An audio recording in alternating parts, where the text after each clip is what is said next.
I do a lot of voiceover work. I'm an actress, I've done on-camera work, but I do find this to be unique in that, first of all, it's 12 women, which, I absolutely love that.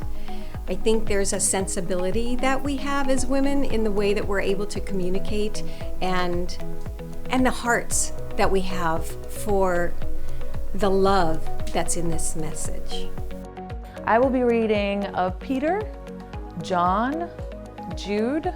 I felt honored immediately when I learned about the cause of this project. The women that hear the tape will hopefully feel not only empowered, but also inspired to go out and also spread God's good news. So yes, I'm excited to be motivating, encouraging people, and encouraging myself as I read to have courage for life, not just for today or tomorrow, but for life.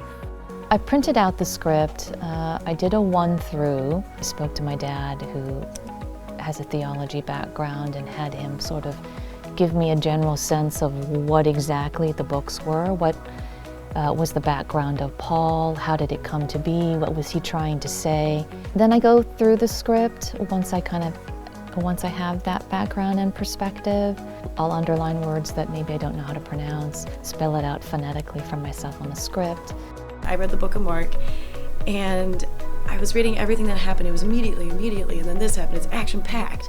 And then I just started to cry, and because it's so powerful, like the love that Jesus has for us. And sometimes we forget that because we take it for granted, or we hear it, or we just get the snippet. So to have the full-on context and the rolling on with the story and that momentum, it's really impactful. I've worked in Hollywood for so long and worked on secular projects.